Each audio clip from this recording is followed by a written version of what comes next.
Keys to networking at Magic the Gathering tournaments, how to approach people at Magic the Gathering tournaments, how to make the most of going to Magic the Gathering tournaments, meet people, build relationships, welcome in. Much love, Trav here from San Francisco. We've got the Golden Gate Bridge behind me. Or is that, I don't know why they call it that. This red bridge is kind of iconic. Real nice place to film, and it's something I want to talk about. Going to Grand Prix, I've been to a bunch. I've looked at this from the business perspective of networking. How do I meet people? What should I say? What should my mindset be? What should my approach be? And this is relevant to everyone. If you go to events in general, it can be Magic or not. Magic especially, if you want to be good at Magic, you have to have a good circle. You have to have good contacts. You have to have strong players to talk to. Magic tournaments is a great place to meet those. You know, you go to a Grand Prix, you might scrub out, but can you meet and connect with some of the pros there? Alternatively, Magic is like golf. You know, a lot of us older men who are done with athletics and now have real grown-up money want something to spend on and be competitive. So Magic is an outlet for that. So at Magic Grand Prix, it's not just going to be Magic, but talking with people about various businesses and seeing where people are at in life. You know, I was just at Utrecht. I stayed with vendors and I didn't really talk about Magic cards with them, but saw another side of the business aspect of things.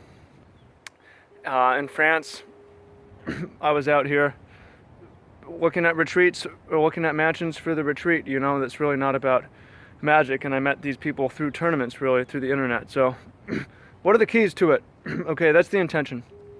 I'll start off with what not to do, because this is really important, and I see so many people fuck this up. They fuck it up with me and with other players, and that is doing the same thing as everyone else, approaching and asking an annoying question. This happens all the time at tournaments.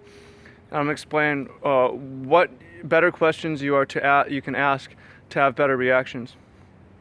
So most people at Magic tournaments, you'll go up and you say, "Hey, hi, what's your record?" Like out of the blue. If you're a pro or you're famous or whatever, then between every round you're gonna have 10 people ask you, "Hey, what's your record?"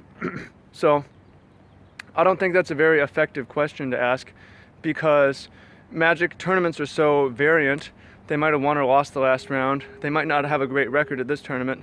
And you go to enough tournaments, you know that if you tell people like I'm 3-3 or I lost the last round, then that person is going to say, "Oh, that sucks, I'm sorry. Damn, that's bad," you know. That's so common.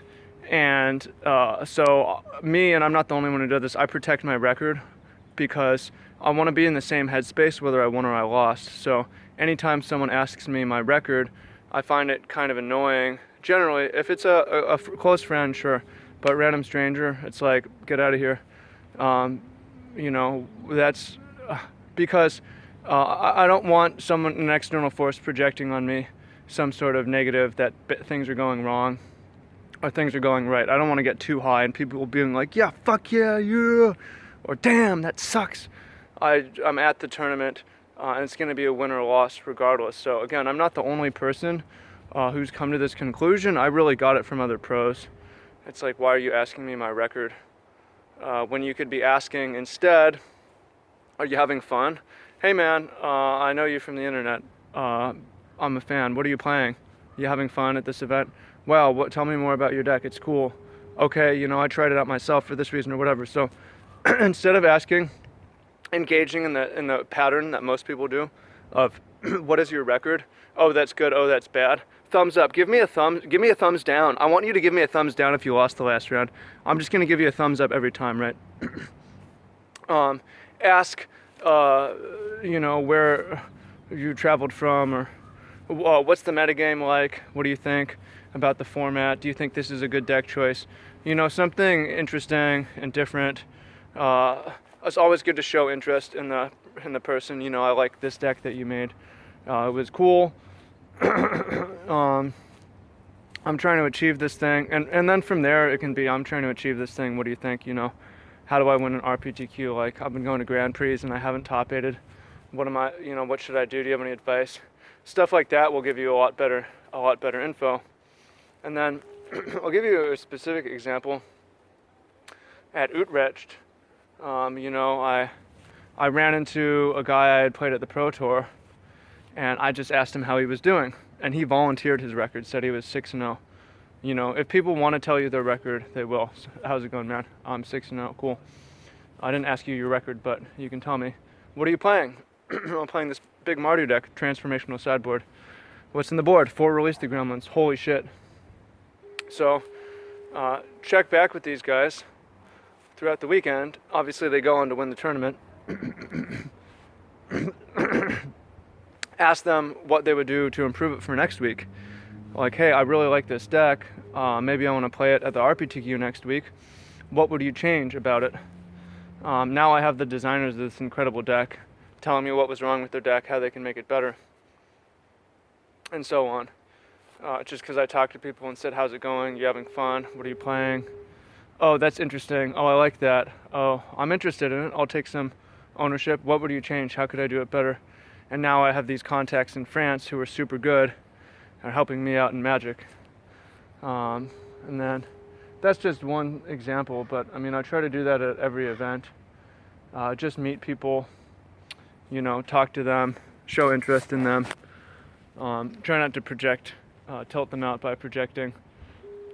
It's and you can add them on social media later, like, hey, could you send me that list? How do I add you? Do you have any mutuals? Stuff like that. Beautiful view. I hope that's helpful. You can also talk about, again, if it's outside of Magic networking.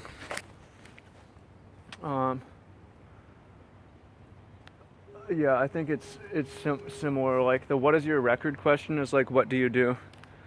What do you do is a lot more different, but it's similar. Like everyone asks it 10 times a day or whatever at these events.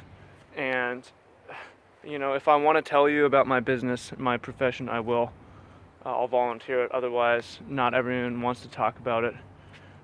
Just because they don't. It's the same thing. So it's better to ask more open-ended questions that let the other person take it wherever they want to go, rather than leading in places they might not.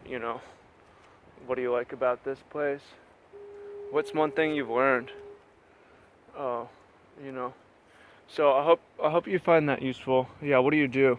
Oh, I'm a janitor. Oh, that sucks. Fuck. Right. Use some social awareness is key. Follow up with people. Oh, I'm into that, Do you have maybe look for ways you can collab. It's like, oh, you're a vendor. Oh, I make Magic content. Can we collab on that? That's how you get a gig. A Magic gig that's now work. It's a work gig, right? Make money. Hope you find that useful. If there's anything you want to add in, throw it in there. But I think it's pretty simple, Don't ask like, what do you do, or what's your record straight off the bat, Like, ask some open-ended, you having fun, what do you think about this? That's cool, I like that. Don't project. Don't go into the same patterns as everyone else. You'll meet better players this way, be in contact with them, have better results, and make more friends outside of the tournaments, I think, because again, Magic is like golf in a lot of ways, where business will actually happen through tournaments, whether it's about Magic or not. So, thumbs up for this view. And I would love to hear in the comments various things. I have some time, depending on when you're watching this, in March, to do some more mastermind signups. If you want coaching, there's a link to that somewhere in the description. Those of you who want updates on the France 2017 retreat, we're putting it together. It takes a lot of work on the back end to throw a retreat. So stay tuned. I'll update you, but keep your ears open. Much love. Magic for good. Peace.